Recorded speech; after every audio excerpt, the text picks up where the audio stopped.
მოკლედ ესეთი ის იყო სტატია, აი ChatGPT სანამ გაჩნდებოდა, მანამდე ხო AI-ზე მუშაობა მიდიოდა, უბრალოდ საჯაროდ ის არ იყო, რომ სტენფორდში რაღაც ჯგუფმა დაამთავრა რაღაცა საგანი, დაამთავრა ეს ნიშნები მიიღეს, გამოცდები ჩააბარეს და მერე აღმოაჩინეს, რომ მათი teaching assistant-ი იყო AI. ანუ chatbot-ი იყო რა, ანუ არ იყო ადამიანი. და მაგარი გაკვირვება და ერთი ამბავი იყო, რომ რანაირად ხუმრობდა კიდეც, ისა დავალებებს გვიგზავნიდა, კითხავს უსვამდით პასუხობდა და ეხლა უკვე აღარ გვიკვირს, იმიტომ რომ ეხლა ChatGPT რო იყოს და მასალები რო კონდეს კურსის, რავი, რატო ვერ გიპასუხებს, რა უნდა კითხო ისეთი.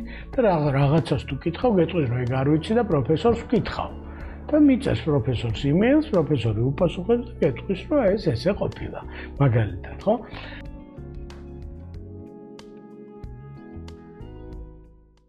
მანდაც მოკლედ ვამბობთ, რომ თუ ჩვენ ვიტყვით, რომ teaching assistant-ი მექანიკური ტიპია, რომ ინფორმაცია მიიღო, გასცა რაღაცა, მაშინ უფრო უსაფრთხოდ შეიძლება იყოს, ასე ვთქვა და თუ ემოციური კავშირი აქვს და onboarding-ს აკეთებს და სტუდენტებთან მუშაობს და შენ როცა breakdown-ი გაქვს და გიჭირს რაღაცა ახალ სტუდენტს, ეგ უკვე ადამიანური ამბავია და ამიტომ წარმოიდგინე, რომ teaching assistant-ი კი არ გაქრება, teaching assistant-ის მუშაობა გახდება უფრო ადამიანებთან მუშაობა front facing.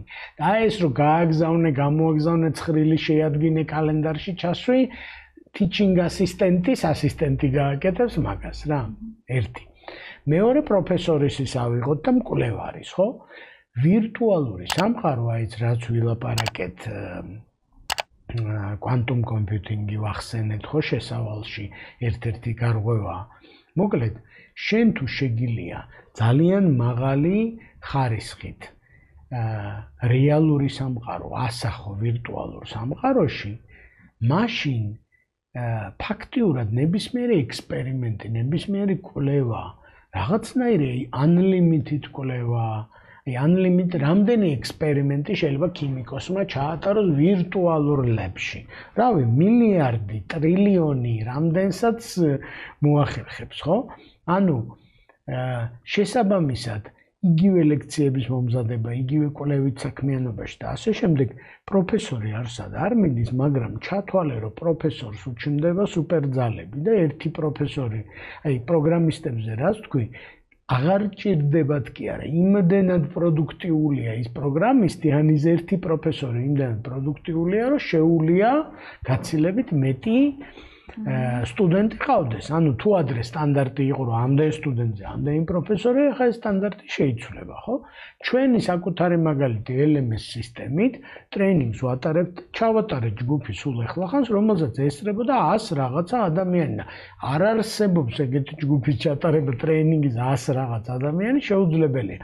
ფიზიკური შეხვედრებზე გავყავით ეს ხალხი, როგორც სემინარებზე იყოფოდა და ეხლა ლექცია, ვიდეო ლექციას რამდენი უყურებს, ახლა იმედი მაქვს, რომ ამას უყურებს 1000 ადამიანი და ერთმანეთს არაფერს არ უშლიან, ჰაერს არ იმაშებიან, სუნთქავენ საერთო გაზიარებულ ჰაერს და ასე შემდეგ. ამიტომ პროფესორი ისევ არის, უბრალოდ სუპერ პროფესორი გახდა, თუ აუწყო ფეხი, თუ ვერ აუწყო ფეხი, დინოზავრი გახდა ცხადია.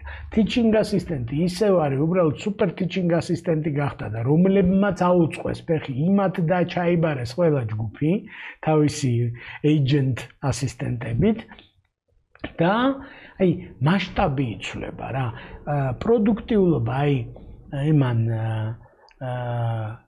შიგაწვის ძრავის შექმნა, ჯერ მანამდე ორთქლის ძრავის შექმნა, მერე შიგაწვის ძრავის შექმნა, ეგ გააკეთა, რომ ერთი ფერმერი თუ ერეოდა ამდენ კვადრატულ მეტრ მიწას, ეხლა ერთი ფერმერი ერეოდა 10-ჯერ მეტ მიწას. ერთი მუშა თუ ერეოდა ამდენს, ერთი მუშა ეხლა ერევა იმდენს, ხო? ამიტომ ფაქტიურად იგივე, ოღონდ მეტი შეგიძლია და ეს ნიშნავს, რომ ორგანიზაციის თვალით რო შეხედო, არც ერთი ორგანიზაცია არ არის, რომელიც 10 კაცით გასაკეთებელ საქმეს 20 კაცით გააკეთებს. არაფერი კარგი მაგაში არ არის, ხო? ამიტომ უნდა ჩავთვალოთ, რომ პროფესია კი არ ხრება ესე, რომ იყო და უცებ შენის კამი აორთქლა. არა, სამნი რო ვიყავით, ორმა ისე გაკაჩა, რომ მესამე აღარ არის საჭირო, ასე ვთქვათ, ხო? იმ მესამემ არ უნდოდა და იმიტომ ვერ ისწავლა, არ გამოუვიდა და ვერ ისწავლა და ასე შემდეგ, მოკლედ ეგ უკვე ადამიანია, კაცია და გუნება შეიძლება აღარც უნდა სწავლა და რავი, ასაკს ესე უყურებს, რაღაც პერიოდს ისე უყურებს, ხო? კიდევ ერთი, რასაც ეს ცვლილებები მოიტანდა ჩვენ ჯერ ამისთვის, აი ზედაპირიც არ დაგვინახავს, ჯერ არის შემოსავლის რაღაცნაირი გამარტივება რა. აი შენ რო წარმოიდგინო, რომ ეს შენი AI agent რაღაცებს აკეთებს, რეპორტებს წერს და იმ რეპორტებში გასამრჯელოს იღებს. რავი, ცოტას რო იღებდეს რა უჭირს, რავი, მილიონი რეპორტი დაწეროს და თითო რეპორტში ლარი აიღოს, მე თანახმავარ. ხო, მაგრამ მილიონი რეპორტს დაწერს რა. ამიტომ შენ ხდები რაღაცნაირი ერთკაციანი ბიზნესივით ორგანიზაცია, რომ ამ შენ აგენტების შრომას როგორც სწორად როგორ გაანაწილებ და მე როგორ შეკრიბავ კლიენტთან ურთიერთობას forward facing-ს როგორ აწყობ და ასე შემდეგ, ხო? და შეიძლება შენ გაიცნო რავი, ძალიან მაგარი კომპანია, ეხლა აი გიგანტურ კომპანიებს რომელიღაცებს, რა 60 თანამშრომელი ყავს და ვიფიქრებ, რომ მთელი მსოფლიოს საქმეს ეკეთებს, როგორ ყავს 60 თანამშრომელი და რა გადასარევად სოფტსული ანის ტიპები AI-ს ავითარებენ, რაღაც გადაწყვეტილებებს იღებენ. ამიტომ მენეჯმენტზე რომ მკითხე მეორე მხარეს, ანუ უნივერსიტეტიდან და მენეჯმენტისკენ რომ წამოვიდეთ, ხო, ადმინისტრაციაშიც უნივერსიტეტში იგივეა. Forward facing და ტვინიანი და ხალხთან ურთიერთობის ნაწილები დარჩება და იმათ შუაში ბევრი ასისტენტი ეყოლებათ, ხო?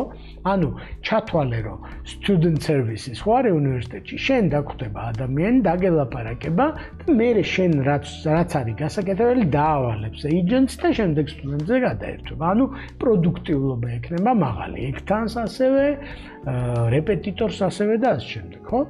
და ის რეპეტიტორი რო ვახსენეთ, რას იზამს, იცი, ბავშვს დაავალებს რაღაცას და იმ AI agents დაავალებს, რომ შეუმოწმოს ყოველდღიურად, თქვა საშინაო დავალება, იმ მშობლები რომ დაუჯდებოდნენ და უმოწმოდნენ, აი ეგ წავა ნამდვილად.